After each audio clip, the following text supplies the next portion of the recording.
Hello, everybody. My name is William Aylward. I'm a recent graduate from a bachelor's degree in philosophy at Concordia University in Montreal, and I'll be starting graduate school this September 2024 in the Department of Religious Studies, Religions and Cultures at Concordia University, where I'll be looking at the influence of Advaita Vedanta and all this helpfully.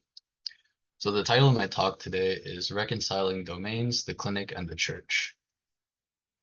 So I'll be discussing the possibility and importance of reconciling the knowledge, methods, and goals of both of these domains.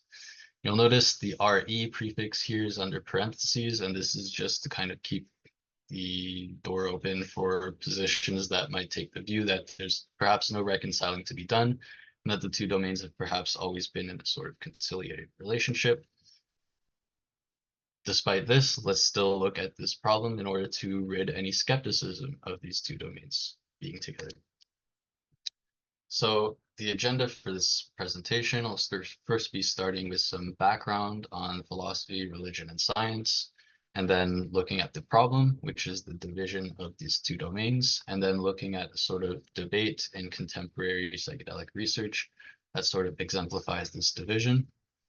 And then in order to approach the problem, I'll be looking at a series of papers that present some positions that can be helpful for building a preliminary framework to reconcile these two domains.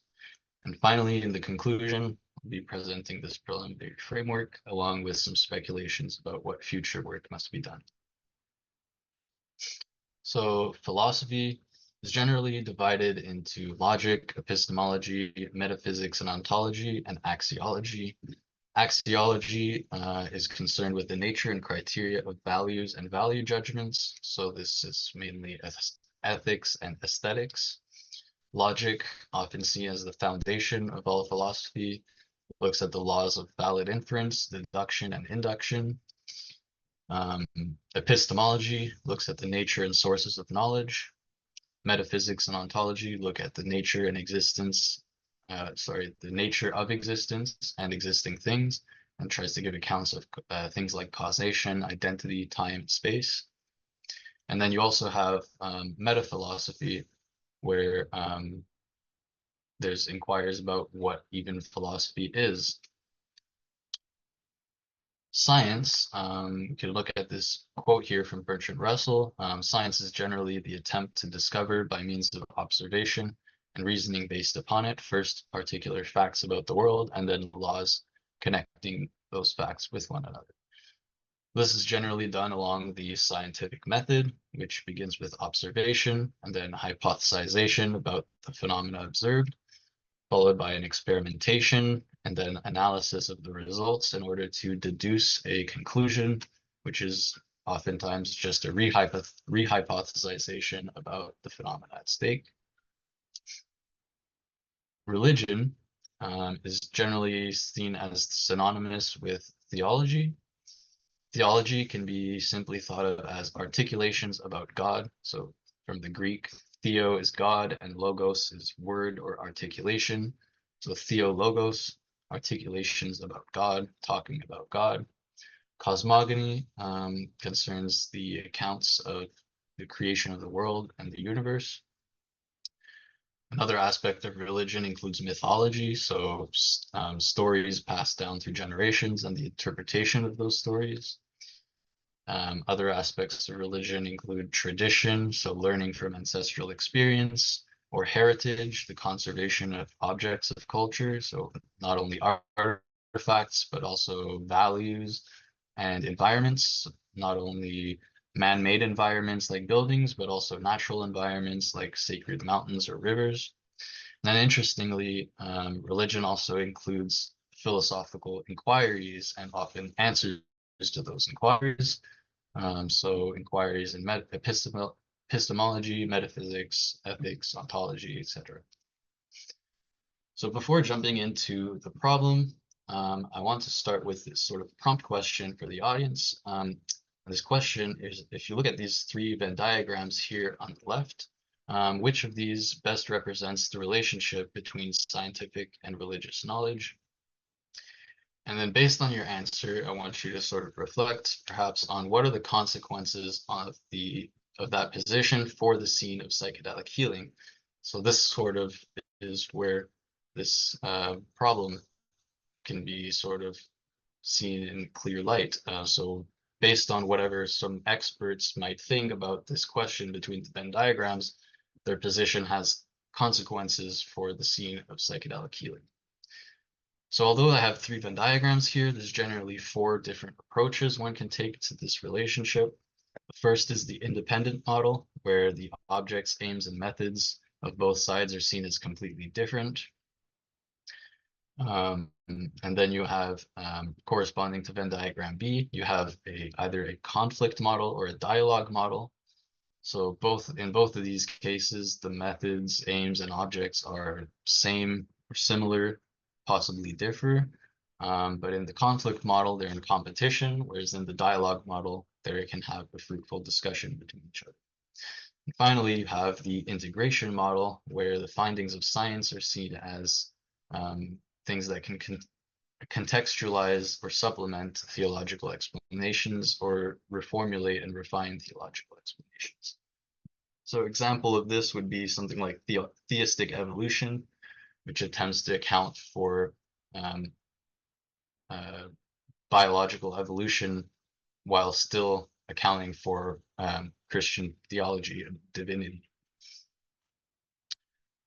So as the title of my talk suggests, the problem here to be looked at is the fact that the scene of psychedelic healing is at odds with the duality between two domains, the clinic and the church. So some of the questions surrounding this problem are, should the domain of the clinic be completely secular? And if so, how should it approach the religiosity or spirituality of its patients? Or things like how can you integrate healing techniques from religious or indigenous traditions without harming those traditions? So I think it's also important to outline what these two domains are. So the clinic is concerned with medicine, both public health and private health, with pharmacy, so drug production and distribution, prescription, as well as scientific studies, so research in pharmacology, neuroscience, etc. The domain of the church, on the other hand, although church is the word used here, it can be obviously wider than that. It includes temples, mosques, ashrams. It can also be simple as a home altar, so maybe just a corner in somebody's home that's dedicated to religious worship. It can also be retreats or integration circles that have some kind of theological, doctrinal foundation to them. So it can be something as established as institutions, but it can also be something as wide and fluid as cultural tradition, or it can also be something as specific as one individual's personal beliefs. So this is also sort of relevant to this domain of the church. So to look at this, to look at a debate that exemplifies this division, be looking at the mysticism debate. So this surrounds questions like whether the mysticism framework should be superseded, whether it's appropriate for psychometric tools to introduce mystical concepts to patients, and how scientists and clinicians should approach for and account for mystical experiences. So the paper which kicks off this whole debate was back in 2021 from Sanders and Silgermans, where they argued that the mysticism framework is non-empirical and has theological implications, and that it therefore must be superseded by a more secular and empirical framework. They also argue that questionnaires based on mysticism are too coarse grade and that they interfere with patient autonomy in interpretation by introducing concepts which would have been foreign to the patient.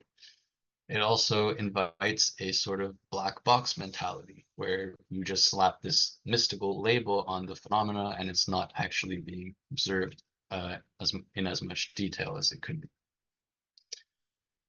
So this prompted a few responses. A first response from Jilka which argues from the angle that mysticism does not necessarily conflict with cognitive neuroscience or naturalism, and that many ontologies revealed by mystical experiences are in fact compatible with naturalism.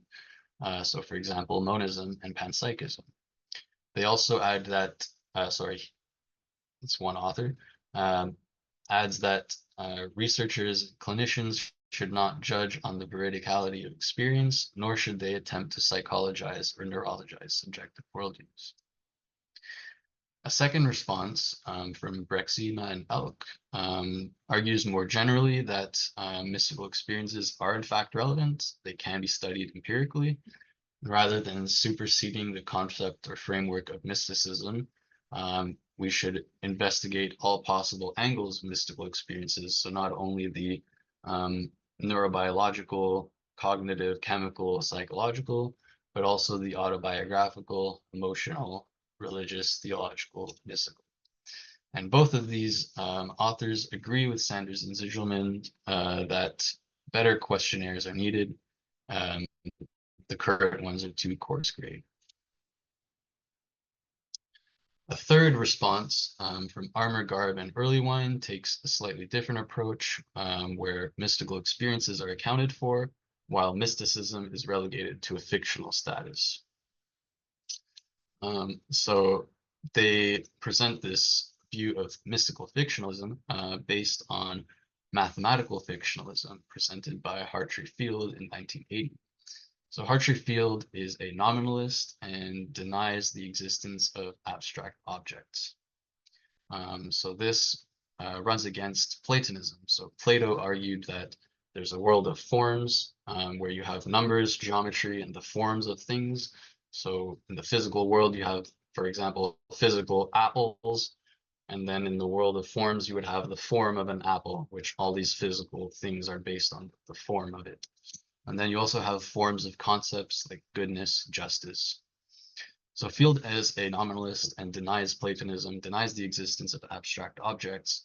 And the consequence for this, for mathematics, is that numerals, when they function as nouns, are referring to abstract objects, which, according to nominalism, don't exist. So this creates a conundrum for mathematics. How do you approach mathematical discourse if numbers don't exist? How do you make true statements about them? The solution suggested by Hartree Field is the use of non-factive story prefix operators. So in order to say 1 + 1 = 2, which concerns 1 and 2, which are abstract objects and don't exist, in order to say something true about that statement, you have to say, include the prefix according to the story of mathematics. So an example they give, which is a little easier to understand, is the Sherlock Holmes example. So you can still say a true statement about Sherlock Holmes, even though he's a fictional character, as long as you understand that the statement is under the prefix according to the story of Sherlock Holmes. So in the context of psychedelic experiences, the non-factive story prefix operator would be according to my experience. And so using this provides an expressive advantage both for the researcher or clinician and for the patient. And another advantage of mystical fictionalism is that it can reduce apprehensions both for the critics of mysticism as well as for its defendants who accuse those critics of mysticophobia. So what are some conclusions from this debate that we can gather? First, many of the authors agree better psychometric tools are needed. Second, veridicality of experience is largely a philosophical question. Third, patient autonomy and subjective worldview should be respected. We also see that there's polarization between experts on how to approach these experiences reported mystical or experiences that don't necessarily adhere to Western scientific epistemologies. Fifth, more ontological flexibility is needed then in the clinical research domain to account for these experiences. And finally, a framework is needed for these two domains to dovetail harmoniously and to offer a more fruitful and holistic approach to psychedelic healing. So to approach the problem, we'll be looking at a series of positions that can be of help here. So first, Sinbauer and Pargament present 4 different approaches to religious and spiritual issues in counseling. 2 of them they see as inappropriate, 2 of them they see as viable. So rejectionism and exclusivism are seen as inappropriate. Rejectionism would be the view that rejects any sort of religious expression, whereas exclusivism would be the view that subscribes to the fact that all sort of problem solving in life must involve religion.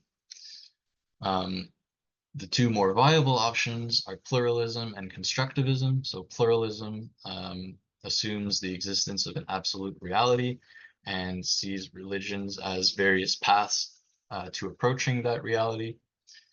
And constructivism is a slightly more progressive approach, which challenges any assumption about any sort of absolute reality. A second position that of help here is from Roman Politsky and multiple other authors on the importance of integrating spiritual, existential, religious, and theological components in psychedelic assisted therapies. So this is abbreviated as SERT, S-R-E-R-T. So they argue that these components integration are needed in order to ensure culturally competent and evidence-based treatment in psychedelic psychotherapy. Third, we have a paper from Peter Stolted-Hughes on the need for metaphysics in psychedelic therapy and research. So the paper presents the conjecture that there would be benefit to adding an optional additional schemata of metaphysical options during the integration phase of psychedelic therapy for patients to sort of understand their metaphysical worldview. So he presents this metaphysics matrix, which outlines a sort of map of the different metaphysical positions one can take, and presents a questionnaire based on this. So a questionnaire to help patients understand their metaphysical worldviews before and after a psychedelic experience. So the advantage this questionnaire has over the prior questionnaires that were based on mysticism is that here mystical experiences are more broadly reclassified as metaphysical experiences. So metaphysics is what's used to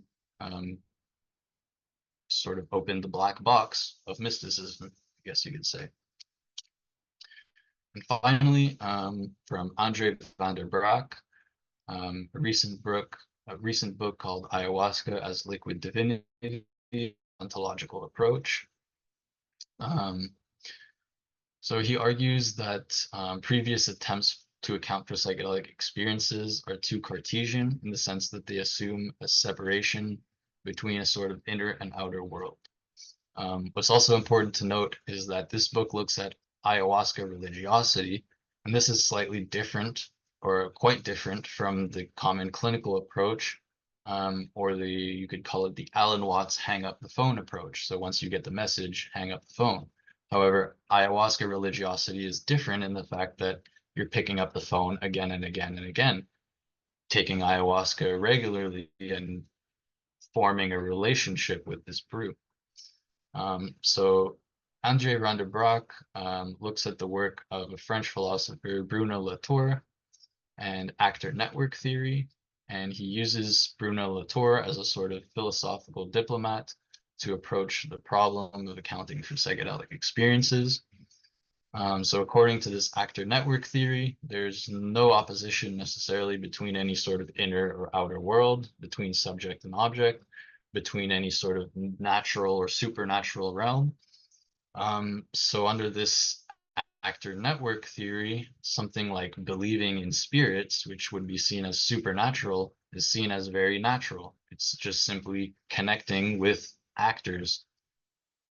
In this case, all you can say is that they're non-human or more than human. So believing in spirits becomes connecting with more than human actors. And this is a way to account for entity encounters in the clinical setting, ontologically taking account of these appropriately and respectfully. So finally, from all these positions, we can gather a sort of preliminary framework to reconcile the clinic and the church. So first, psychedelic psychotherapy should integrate spiritual, existential, religious, and theological components. Professionals should be trained to approach these appropriately. They should neither reject religious expression nor involve religion when unsolicited. They should be trained in metaphysics and able to recognize varieties of different ontologies. And they should recognize the legitimacy of psychedelic religiosity.